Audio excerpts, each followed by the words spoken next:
So it's been almost exactly a year since I first came to Flink Forward in this same city, where I first met the Viverica team, then data artisans, including some of the earliest Flink committers, like Stefan and Fabian. And boy, has it been a journey since then. So I'm Jonathan Miles, and I work in engineering at advertising technology leader, The Trade Desk. Before I get into Flink, let me give you some background on ad tech and put The Trade Desk in context. So what's ad tech good for?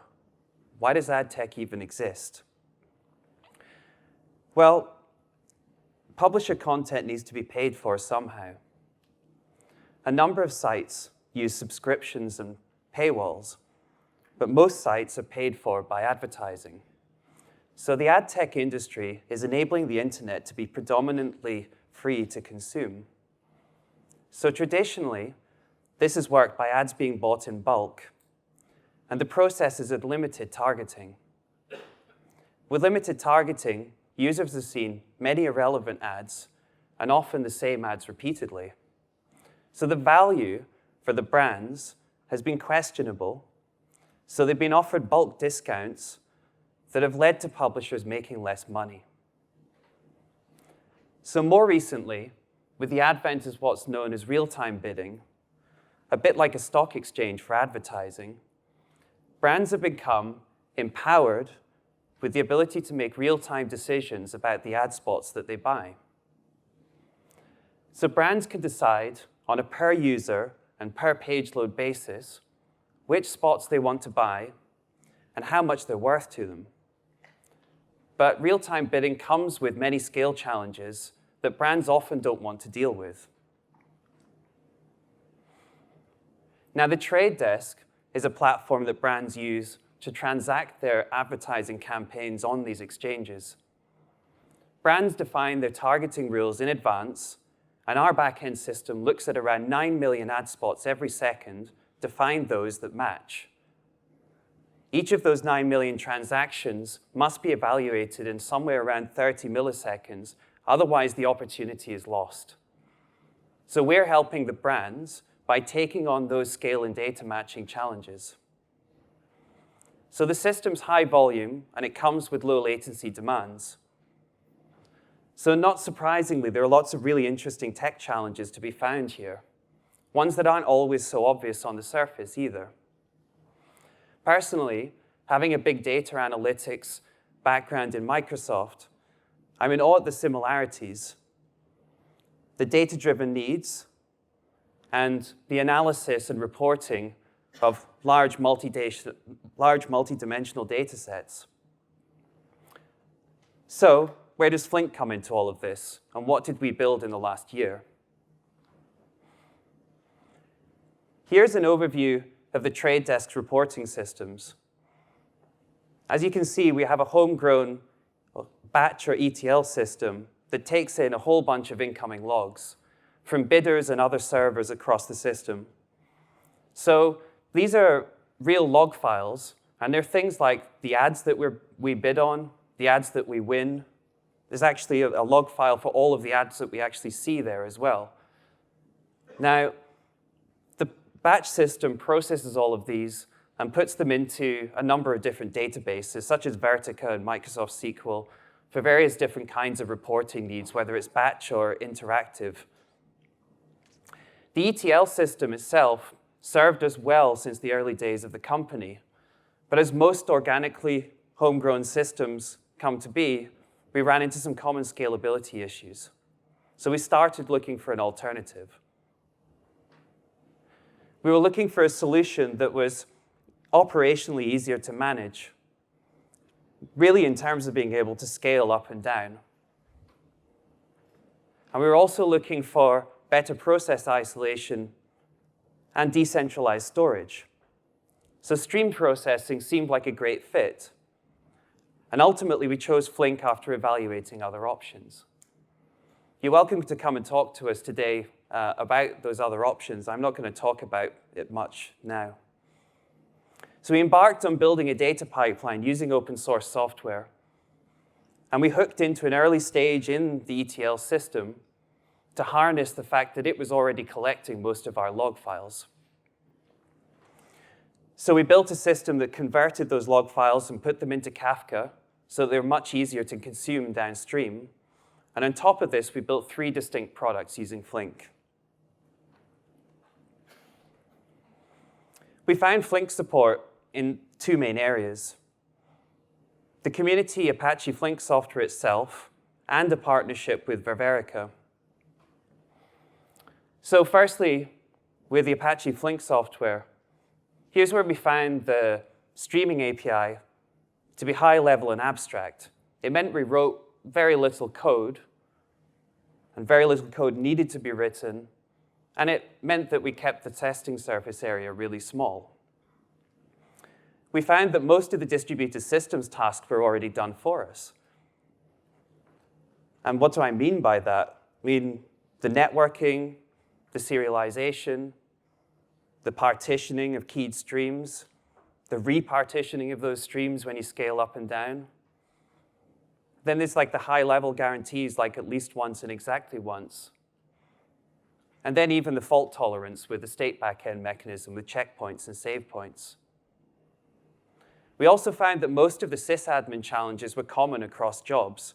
This was actually quite a surprising thing, that as a developer, once you've written your first Flink job, you've learned how to debug it, you've learned how to get it into prod.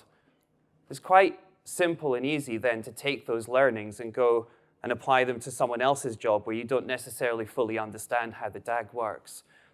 Because Flink has this common metrics system, common logging system, and common interface for doing the sysadmin tasks like stopping and starting a job. So further to the Apache community, we also formed a partnership with Ververica. So the Trade Desk is a company with sizable revenues on the line. So we needed enterprise-grade software. And that's a bit of an overused term. I mean, really, we just wanted the software to do something predictable when we depended upon it. So we hit the ground running with Ververica's software to orchestrate our Flink clusters on Kubernetes. And Ververica also provided development and operational support.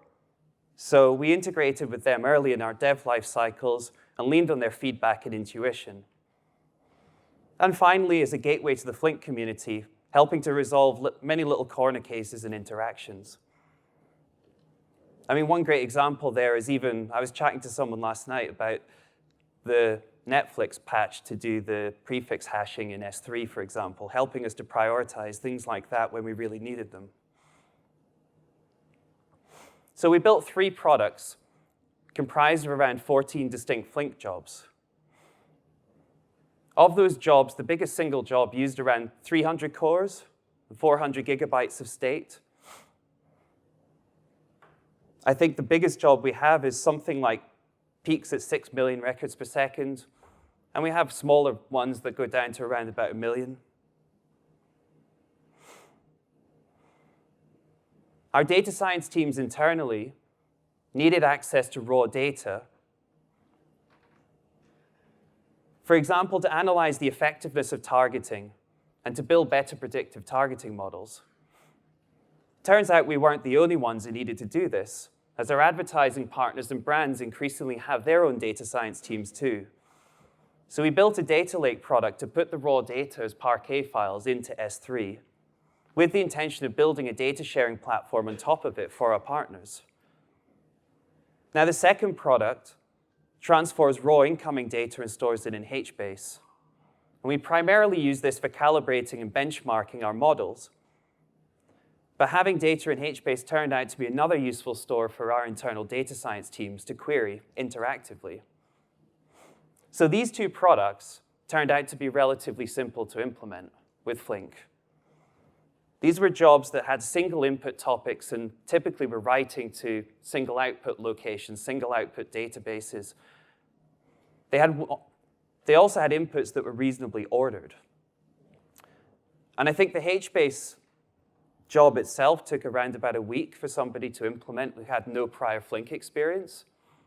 And the Parquet Rider job took a little longer, something like a couple of months.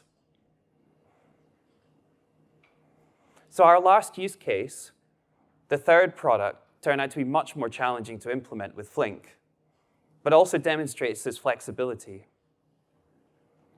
The intention of the product is to aggregate data across many distinct data streams, half a dozen of them, and put the output into a SQL database where the brands can query the data in an interactive manner via a UI. So we had high hopes that stream processing with Flink would allow us to do this with reasonable latency while also reducing the complexity of management. Now, this set of jobs proved challenging to do with Flink for a couple of reasons, mostly because we were trying to synchronize 5 separate input topics with different data rates and different time characteristics. And I'll show you why. So the product overall had a simple goal. It was an attempt to replace an existing batch system which rolled up data via a cascade of SQL tables. We really wanted to reduce the number of writes per second to the database. Since it was optimized for interactive reads, writes to the database turned out to be quite disruptive. So one way to reduce the number of writes was to pre-aggregate the data. And another was to actually union or join all the 5 separate inputs together. So the product consists of 2 Flink applications in code. The L1 or layer 1 aggregator aligns the 5 inputs and aggregates only the information needed downstream. Most of our challenges were around alignment of those input streams, both in terms of differing data volumes or throughput and the differing time characteristics. So in this particular case, of those 5 input streams, one particular stream had something like 84, 85% of the total throughput of the job. And the next highest one was around 8%. And we also had input streams that were less than 1%. To top it all off, the input streams themselves were internally not very well ordered. We were taking data from our existing batch system, which had something like 10-minute log files, and it was writing all of these things in parallel, converting them to Kafka, so time was jumping back and forth all over the place.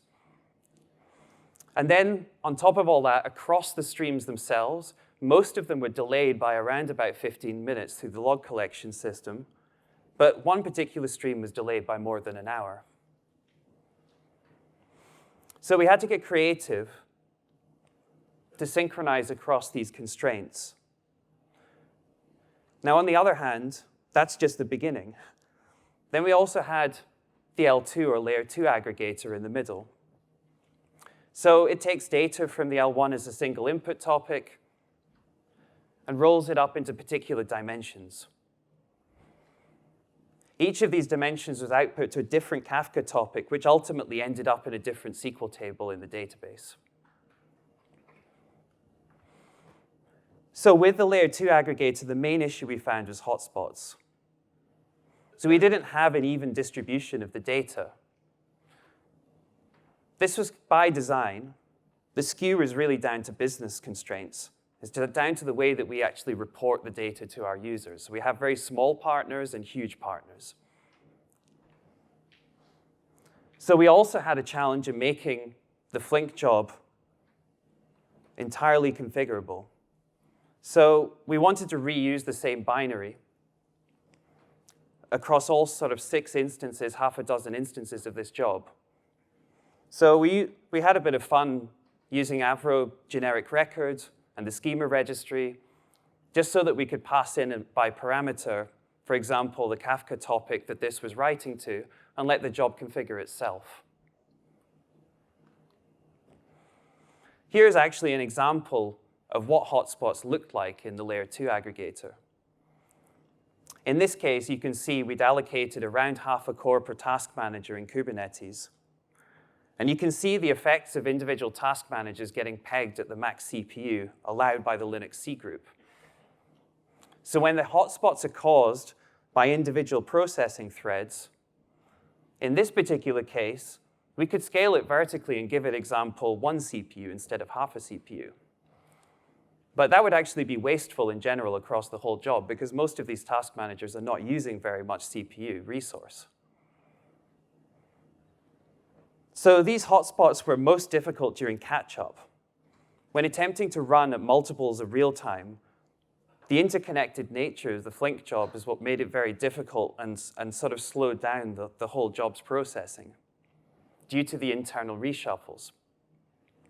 So in our particular case, in our product, the way we solved this was to introduce another intermediate layer of aggregation. We essentially had sort of dirty data with the hotspots and the bad distribution in the first place.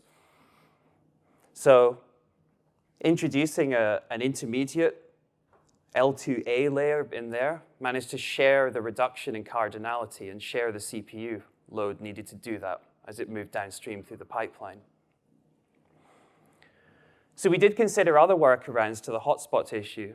For example, introducing time into the key when you're processing multiple windows at once would have allowed us to distribute those windows across task managers.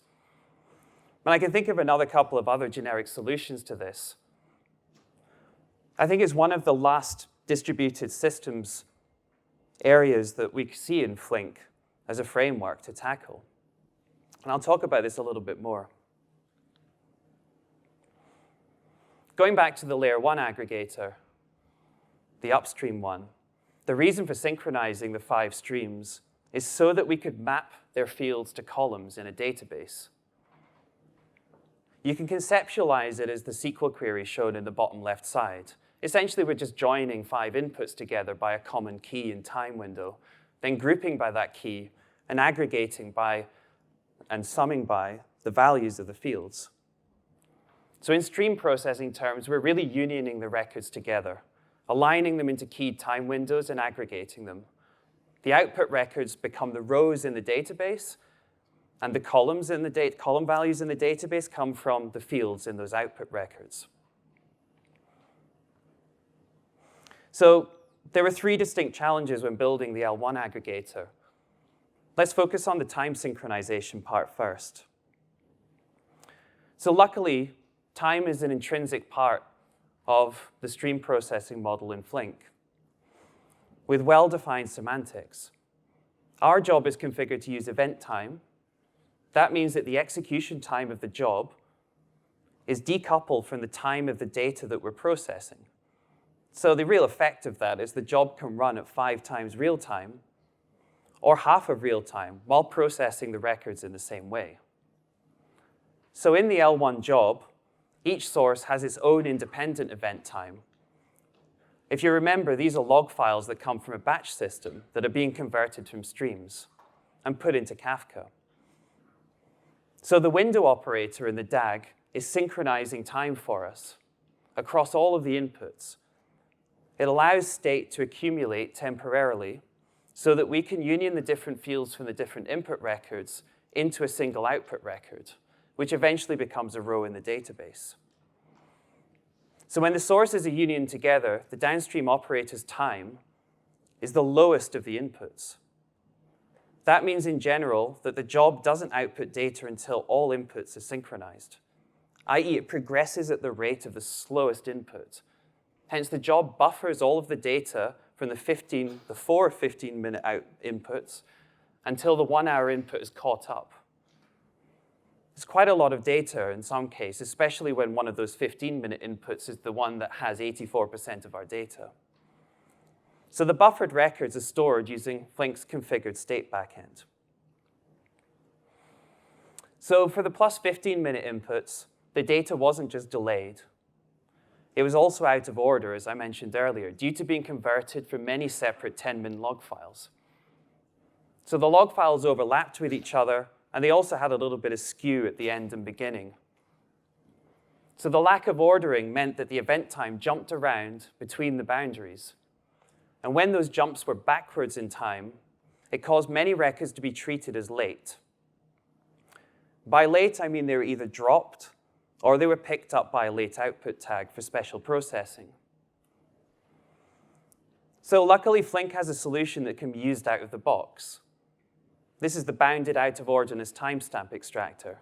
It's a bit of a mouthful, which allowed us to avoid late data being considered late when the records went back in time by up to around 15 minutes. I think the most common case was 12 minutes.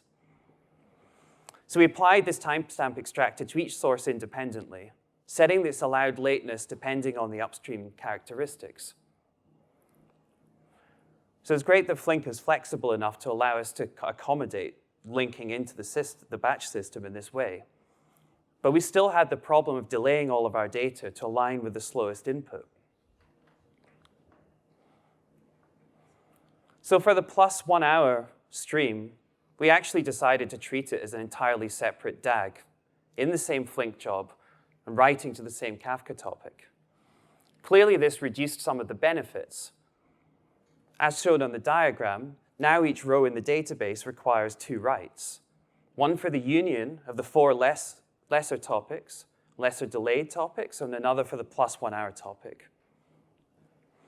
However, it reduced the amount of state that the job needed to buffer, while also reducing the latency for most of the data, so that it was available in the UI earlier.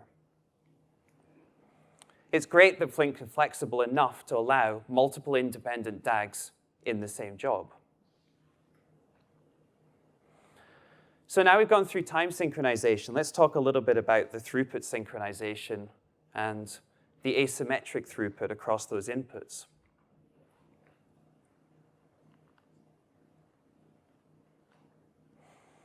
As you can see down the left-hand side, and as I've mentioned before, we have one source that's 84% of the total throughput, alongside sources with much, much smaller throughput. The actual records per second difference between the peak and the minimum was something like 6,000 times different. Processing these sources in the same Flink process led to some side effects. The worst being that the processing of the highest throughput job, the highest throughput input, starved the lower throughput sources. And without balanced reading of all the inputs, we found that event time became skewed further downstream in the DAG, leading to the job accumulating state up to the event time of the oldest source. So if the oldest source in the system is completely starved, the job essentially becomes constipated. It's hard to recover. It's not producing any data. To follow the solution, let's remind ourselves of the Flink topology. Most of you will know about the job manager and task manager roles, amongst others, that I've not drawn on here, resource manager, all these kind of things. The task managers can be figured with any number of processing slots. We found a good practice to configure 1 per task manager. By default, Flink shares slots between subtasks of the same job. So we'll try to put as much of every DAG it can into every slot. So essentially sharing the resources of that JVM across many subtasks with operators inside them.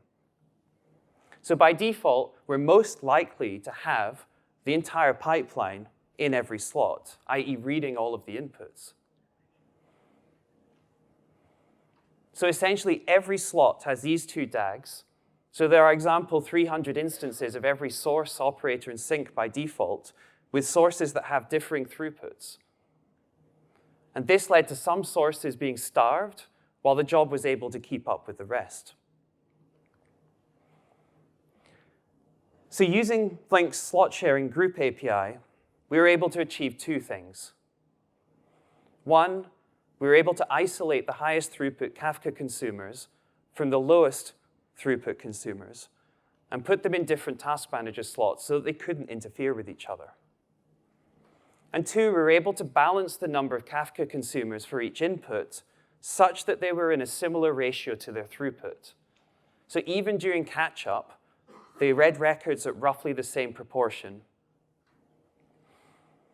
So we built a dynamic model that grouped the total number of slots in a job into 4 categories of slot sharing groups, with different instance counts for these low, medium, and high throughput, and different instance counts for doing the windowing and aggregation. Now, if you think back to the task manager cluster and think of these as a cluster of slots, it starts to look more like this, where you're dedicating slots to part of the DAG.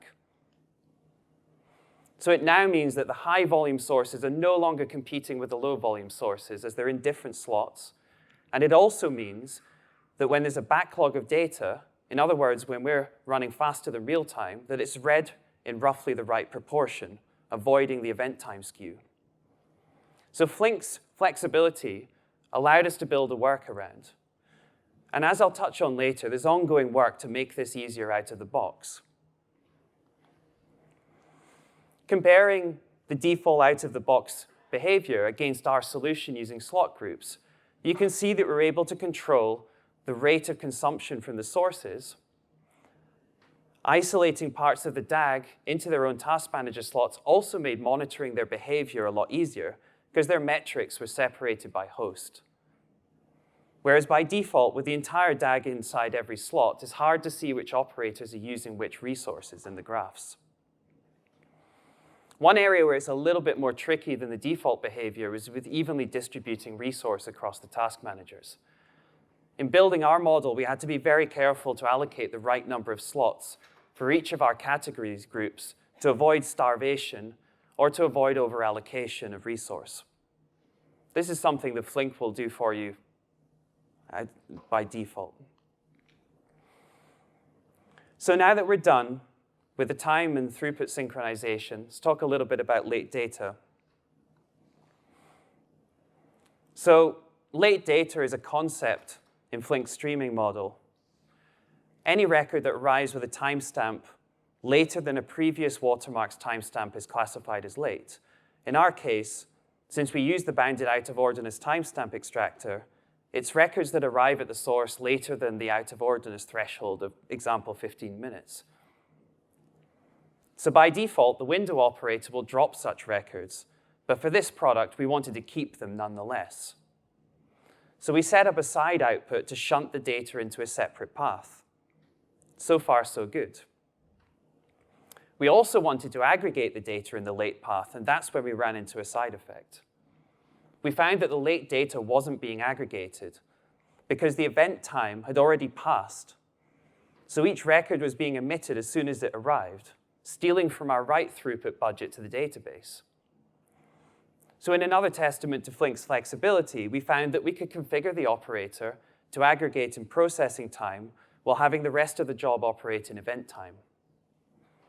Once configured as such, the job aggregated as much data as it could using the same key and window size, but it admitted that data within a wall clock period of, example, 15 minutes. Problem solved. Another consideration when doing this is whether or not to write the late data to the same output Kafka topic. We chose to have a separate topic to make it easier to monitor, but bear in mind, when doing so, that late data processing will compete for resource in your task managers. So it's important to size the jobs appropriately, depending on how frequently you have late data. So in summary, we used Flink's flexibility in many ways to get through the challenges. Once we figured out what was going on, and I think this product was a particularly demanding use case, and it feels like we touched on some less mature areas of Flink's implementation. Particularly thorny was the unbalanced throughput problem, and it's great to see that there's already work underway to make this easier for us. So as I understand it, the event time synchronization work with the Flink ticket up on screen has been split into 3 parts, and the first has already been committed to Flink 1.8. It's also worth highlighting that most of the problems we observed were doing catch-ups when trying to process faster than real time. So Flink turned out to be a great choice, partly due to the power of the generalized stream processing framework, which has very well-defined semantics. It does most of the distributed systems work for us, and in the last couple of areas where it doesn't, is maturing quickly. So the flexibility of the framework allowed us to work around all the challenges that we encountered. But I also want to highlight that for simpler jobs, we were able to get results very quickly. So we're planning to build further products with Flink. One in particular is to help with getting data out of our SQL databases. Using change data capture, we want to provide generalized access to data that's stored in our databases, but do it via Kafka instead. This will democratize access to our databases without us having to worry so much about the extra load placed on them. We're looking forward to further developments in Flink. We're so close to making it not just possible to build the kinds of challenging stream processor I talked about today, but actually making that easy. I've already mentioned the synchronization work across sources, and we're also looking forward to some future work in having jobs that are a little bit better behaved and taking checkpoints when there's high back pressure. And the last is more a call to action, probably the last remaining frontier in the framework from my perspective. It'd be great if we could build some more generic functionality for solving the hotspots problems we found when our data wasn't evenly distributed. And finally, while I've got your attention, we're considering open sourcing a diagnostic tool we built during development, which saved us countless hours of scraping Elasticsearch logs and Prometheus metrics to try and diagnose problems in jobs, trying to find out why they wouldn't checkpoint or why did they stop running, these kinds of things. So certainly this time we don't mind sharing the code, and come talk to us at the booth that's just out by the break area for more information. And we're also hiring. We do impactful work at the trade desk. Come and change the world of advertising with us. And if we can help in any way, answer any of your questions, there are many people from the trade desk attending today. Feel free to find our booth and ask away. Thank you.